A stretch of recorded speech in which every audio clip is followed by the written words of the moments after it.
set an intention for healing today. You could have in mind people that you know that need healing. In the merit of our learning, Hashem should bless them with refuah shalema, and we could have in mind our teacher, Daniel Ben Sara, that Hashem should bless him with a full refuah shalema in body, mind, and soul. And just think of anyone else you know that needs it.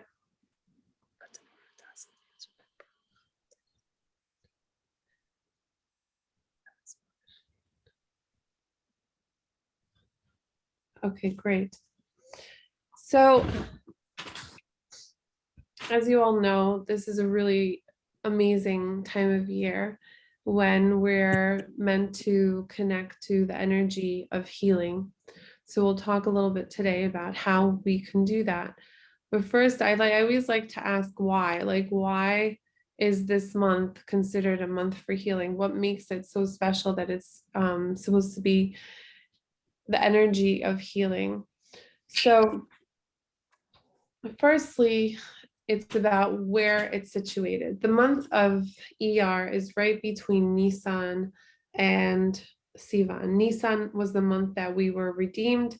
Sivan is the month when we will be receiving the Torah. It's when we receive the Torah, and every year we receive it for the first time. And so this in-between month is like the sandwich, just like right in the middle, is really important because they're all connected. They're interconnected, these 3 months.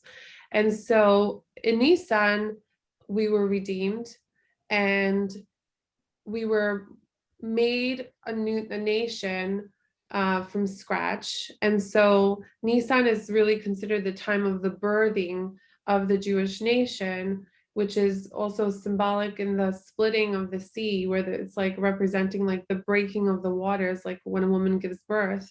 It's sort of entering through the water and releasing the energy of a new nation, a new baby. So the sign of Nisan is a lamb, which is considered like a baby, and we see in Kabbalah that there's like this progression of maturity. So if Nisan is the time when you're a newborn, and Sivan, when we receive the Torah, is when you mature adult. The in-between month is really childhood and adolescence. And so childhood and adolescence is meant to be a time when you really come into your identity. You're really supposed to come into understanding who you are. And a lot of that, it requires a tremendous amount of expression. And so expression is usually done through emotions and speech and thought. And so it's supposed to be a time of rediscovering ourselves and really sort of like Nisan was a clean slate. And now we're sort of like artists, and we're supposed to decide, what do we want to put on the template for our lives this year? It's like being the new you. How do you want to draw or recreate yourself and retransform yourself? Every year, you want to be a new person every year. You don't want to be the same person you are today as you were a year ago. We want to constantly renew ourselves, constantly transform ourselves. It says that Hashem, every day Hashem recreates the world. Just like Hashem recreates the world, he recreates us. Just like our body is constantly renewing itself, new cells. It's not just external, it's also supposed to be internal. We're constantly supposed to be renewing ourselves. And so we're given a tool, and the tool is the Sephira of the Omer, Sfirat HaOmer. Now, obviously, we see that the counting of the Omer, it has the Sephira Tomer, the counting is very similar to the word Sephirot, which is the energy centers, the divine energy centers. So we count, so Fleimet Sephirot, we count the Sephirot. And so by doing this process of counting the 7 days within each of the 7 lower Sephirot, from Chesed all the way down to Malchut, what we're doing is we're redefining ourselves. And we're supposed to use this as a time to really explore who we are and how we want to manifest ourselves. So initially, the concept of the counting was sort of like a countdown. Just like whenever you have something really special coming into your life, the closer you get to it, the more excited you get, like the countdown. And this is really the countdown to receiving the Torah, but the countdown is also almost like the countdown to the wedding, right? Because the Torah, the receiving the Torah was is referred to in Kabbalah as a wedding day, and there's this custom that Kabbalists have of Tikkun al Shavuot, the night before we receive the Torah. You're supposed to stay up all night learning, and in the Zohar it says that the people who stay up all night learning are sort of like the bridesmaids. They're like the ones that are preparing the bride, and the bride being the Jewish people. And so we're basically preparing the bride. We're preparing ourselves, and that's part of this purity process. Just like a bride gets her hair done and her makeup and buys a beautiful dress and does her nails and is clean and goes to the mikveh, and you do this whole process. That purity process it's supposed to instill in us like an anticipation, like we're working. It's not just like spiritual refinement, but it's supposed to instill in us a sense of yearning, a sense of longing, a sense of excitement towards something big that's about to happen, that we're about to receive. Like any good thing in life, the more prepared you are for it, the more you get out of the actual experience when it happens.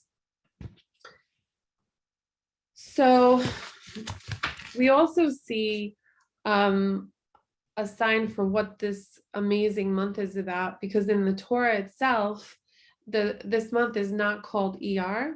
It's called the month of Ziv, which is the month of light.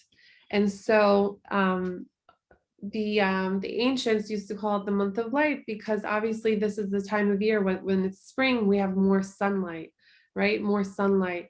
So, but the external is also representing the spiritual. Like the physical is a manifestation of the spiritual light that's coming into the world. So we were getting more sunlight, but we're also getting more spiritual divine light flowing into the world. So meaning there's like a gradual progression of revealed light that's coming. And so there's also another name, link to understanding the energy of this month is the name Iyar has the same letters as Yirah. Yirah is a way that we serve Hashem is through Yirah, through awe. And so Yirah is connected to the energy of Gevurah. So even though this is a time of light, it's also a time of restriction, meaning that this is a time when we're not allowed to listen to music. We're not allowed to cut our hair. We're not allowed to go to have weddings.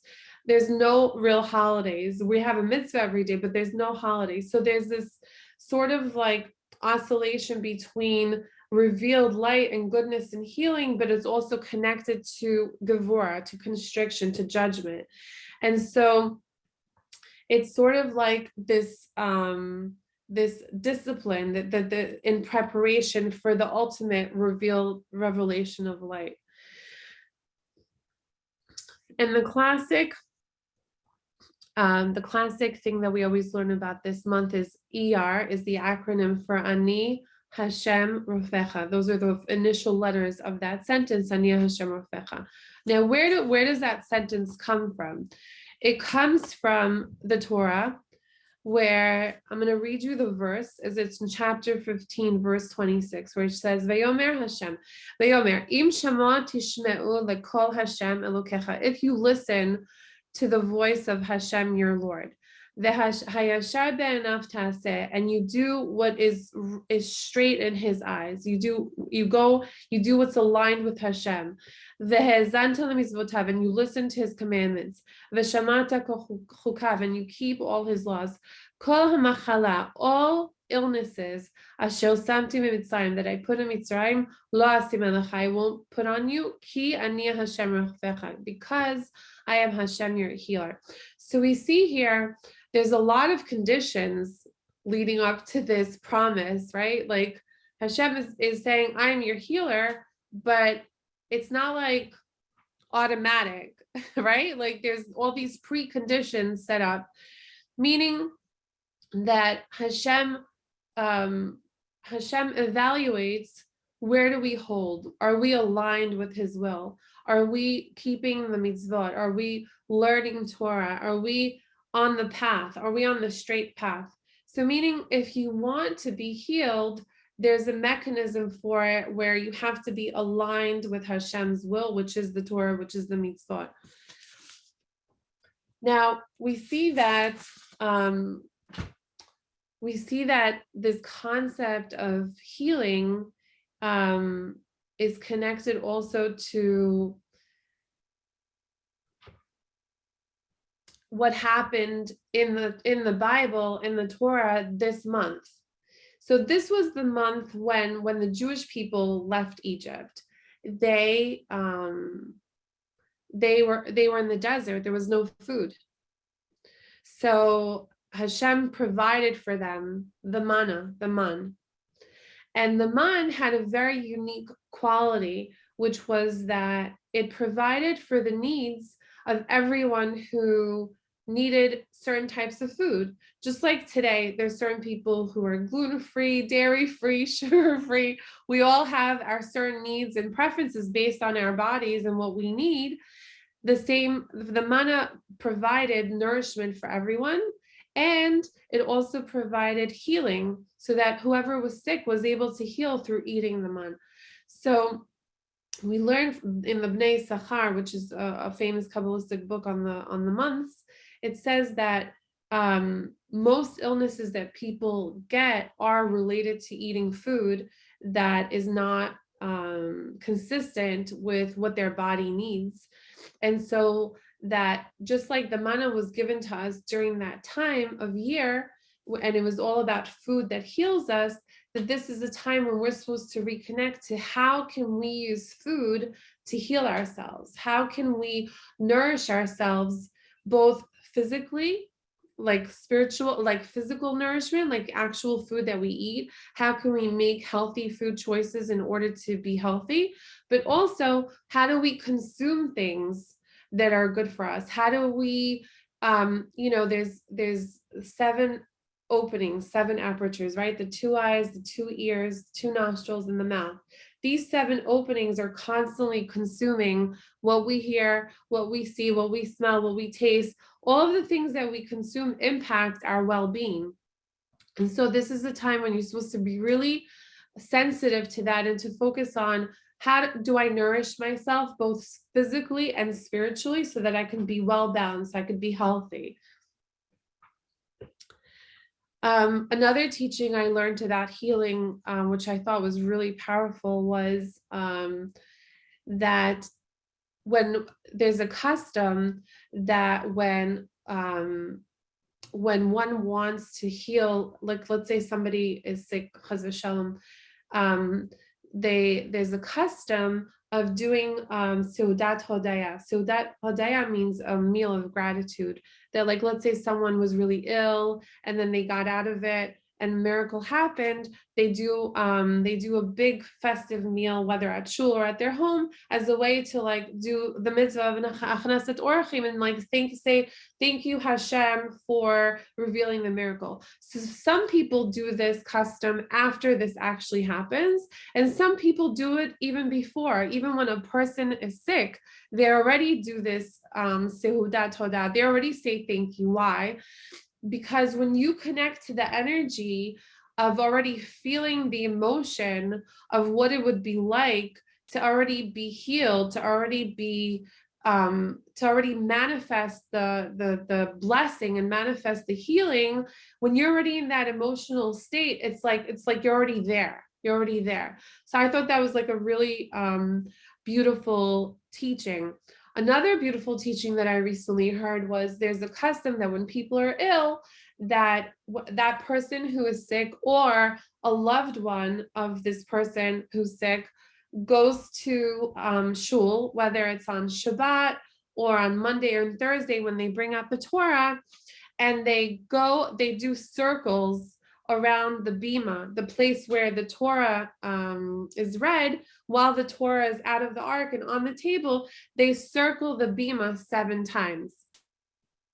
And the 7 connecting to the 7 lower sefirot, the 7 is also connected to the 7 aspects of the physical world, and then the bima is like the is like representing them, is like the number 1. So the 7 circles with the 1 is representing the number 8, and 8 is a very spiritual number. 8 is connected to bina or keter. It's connected to the energy of going above the physical, right? That's why on Hanukkah we light 8 candles, because 8 is connected to miracles.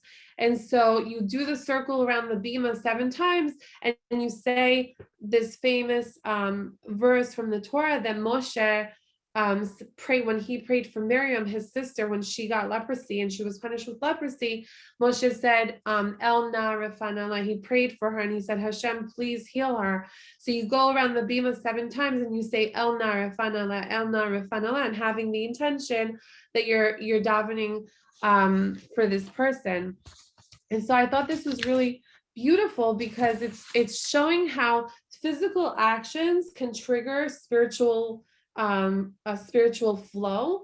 A lot of these are like Kabbalistic customs, which a lot of people are not so familiar with, but I love this kind of stuff because it's really about how it's not just about thoughts. I love anything that takes a thought and brings it into action, right? It's like we're so caught up in our ideas and thoughts, and we learn and we learn and we learn, but it's like, how do you manifest it? And so the physical action is really powerful, because you're saying like, I want to trigger Bina energy. I want to trigger the energy of the 8, and to let the physical action really symbolize the spiritual action of the divine flow flowing into the world. And that's why it's around the bima with the Torah, because Torah is beyond. Torah is from Keter, Torah is from the infinite, and so like tapping into that energy. So this is another Kabbalistic thing, which I don't know if we've learned this yet in elevation, but maybe we could ask the Rav to teach us. In Kabbalah, there's the concept of the Partsufim. They're like archetypes. There's like Abba and Ima, Zer Anpin and Malchut. There's Arich Anpin, which is the Ancient of Days. There's a lot of these sort of godheads that in archetypes that represent strong spiritual energies that impact our lives. And so in that verse, when we said Ki ani Hashem Rofecha, the initial letters of Chaf, Aleph, Yud, and Reish are the initial letters for the word Arich. Arich means long face. It's connected to, Arich is another name for Keter. It's the Partsuf name for Keter. And so when we want to access healing, we need to get to the source, which is Keter. Now, I recently asked the Rav a question, which was, I'm very into like New Age spirituality stuff. And I was asking him about this amazing author and speaker whose name is Joe Dispenza. And Joe Dispenza, raise of hand, anyone heard of Joe Dispenza? Okay, so Joe Dispenza has these retreats with thousands and thousands of people, and it's all meditation based. And in these retreats, people have tremendous healing stories, really tremendous transformation through healing, through meditation. So I asked the Rav about a week ago, I said, how exactly are they able to heal from serious illnesses through meditation? How's that possible?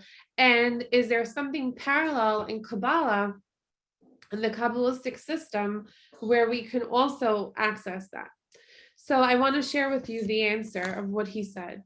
He said that the way that it works is everything is about emuna, right? Everything starts with emuna, and that what happens in these retreats is very similar to what happens at a meditation retreat anywhere. Like it's whether it's elevation or anywhere. But within the Kabbalistic framework, he was saying this is how healing happens, right? That firstly you go into Yishuv Hadas. Then you get into Dvekas, and you get into the higher upper Sefirot of Chokhmah and Bina. And when you have the right intentions, the right kavanot, you can access Keter. And Keter is really at the point when there's like hitpashtu tagashmius, like when you get rid of like the ego consciousness and the connection to the body, and you enter sort of like the quantum field, right?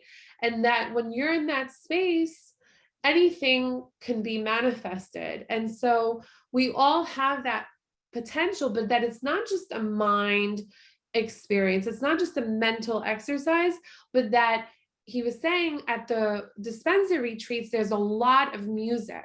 The music plays like a very big role in activating these transformative experiences. Why? Because it's not enough to stimulate the mind, you have to stimulate the heart too. And that's where music comes in. The music has such a strong impact in activating our heart center. And through music, and the right kind of music, and I asked him a follow-up question, what type of music? And I could share that with you also, but that the certain types of music, that the combination of activating our heart, our emotions, with activating our mind, and letting and recognizing that there's like our physical self and the higher self, and knowing how to separate ourselves from that, that by doing the two, that's how we can get to a higher state, because we're raising our vibrations and we're raising our emotions to a higher state of joy, of gratitude, of presence, and then combining that with a purity state, a unitive state of Chokhmah and Bina. That's when you get to that point of Arich Anpin, of Keter, where it's basically like a clean slate. You can start anything from there. You can activate anything from there. And so I thought that was really, really powerful. And it ties back to a lot of like what a lot of the like Hasidus teaches us, like with Rabbi Nachman. What Rabbi Nachman always says, that sickness comes from a lack of joy, and that healing comes from joy, and how important it is that our emotions really have such an impact on how we feel. I wanted to share my screen and read to you a recent text that Rav Katz shared with us. That's a teaching from the Rambam, from Maimonides, about healing. Am I able to do that, Bracha? Can I do a screen share?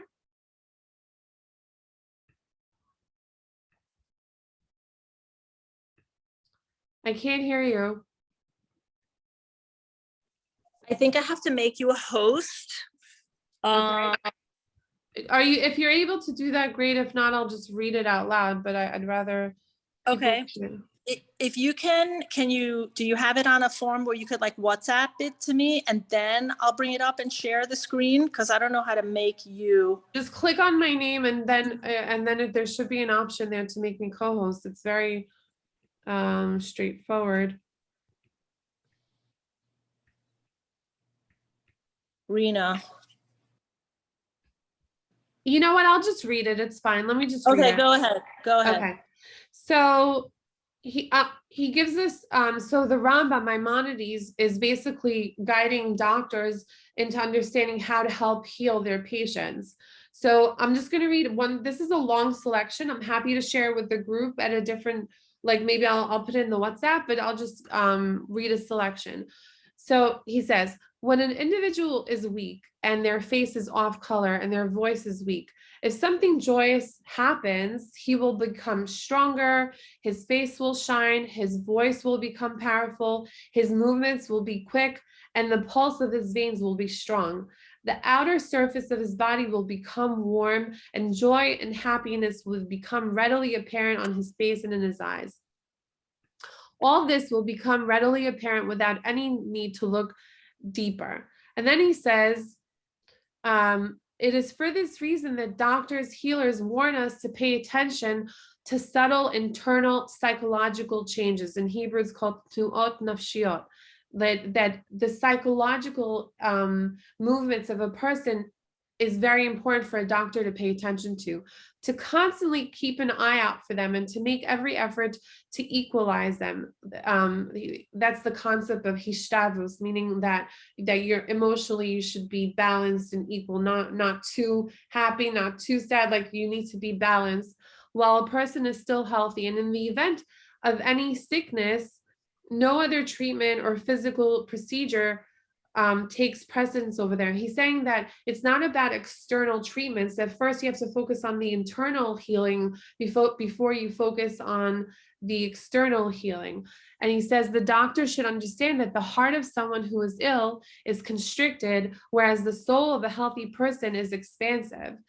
He should therefore make it his business to remove psychological causes that bring one to emotional stress, that was called kotzer ruach, for this prolongs his health, and it is the ultimate treatment.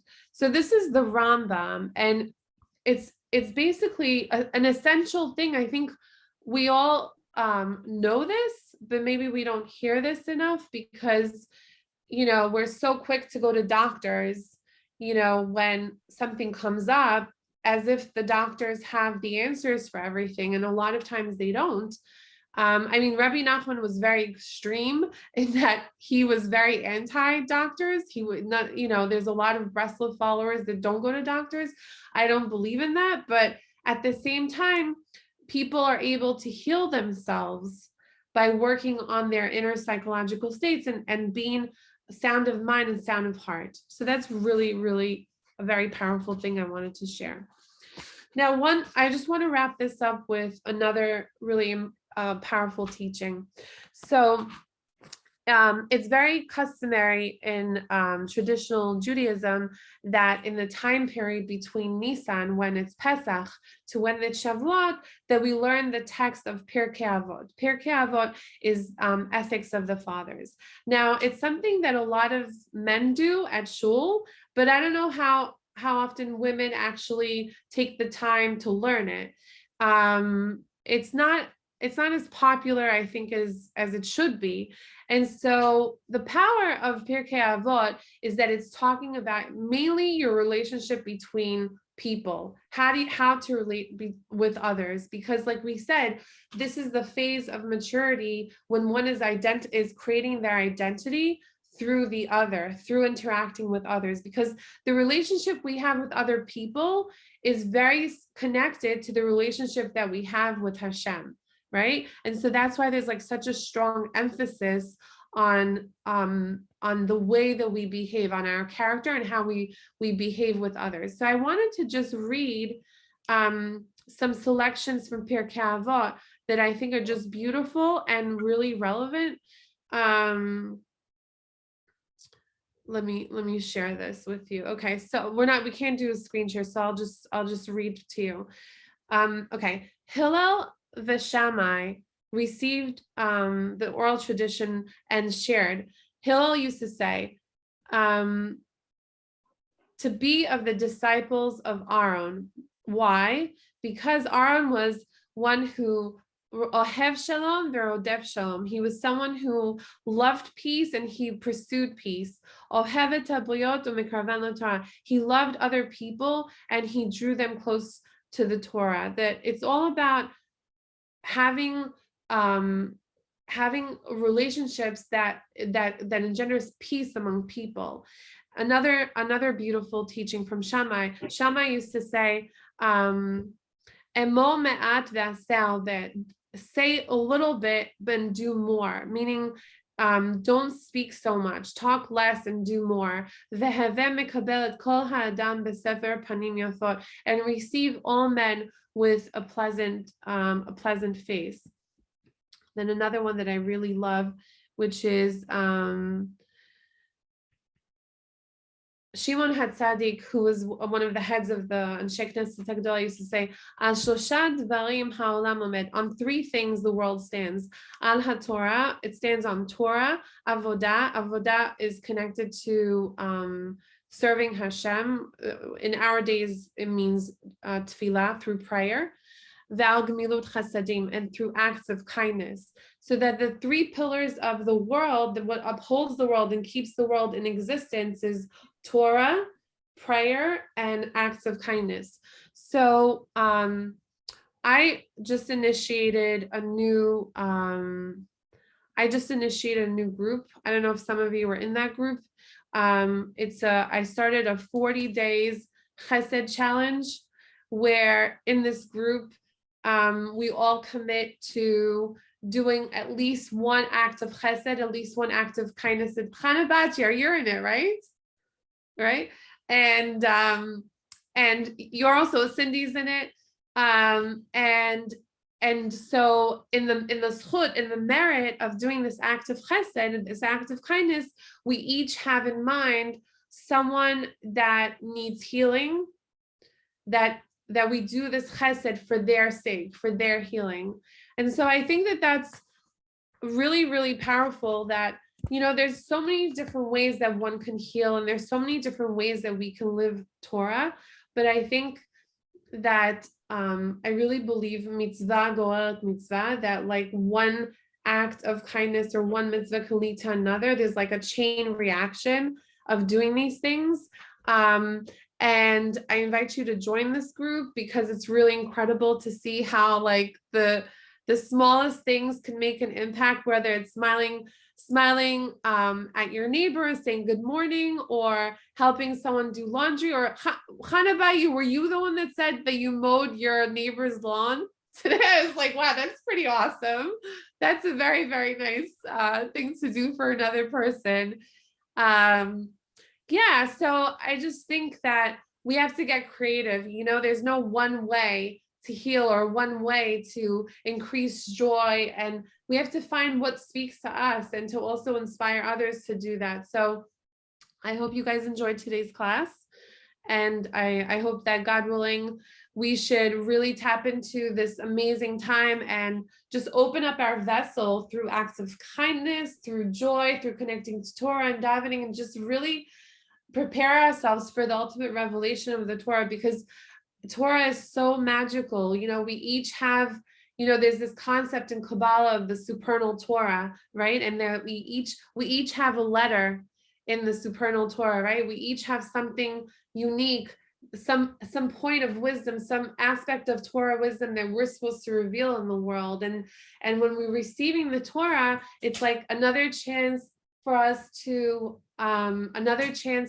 reveal something unique, some sort of insight or wisdom or knowledge in the world. So it's like preparing ourselves to receive that light and that chokhmah that comes down to us during that time. So blessing you all with a chodesh tov, and many, many revealed blessings for you, and healing for you, for your friends, for your family, and for everyone, and Kol Am Yisrael. Thank you. Hello, hold on a second.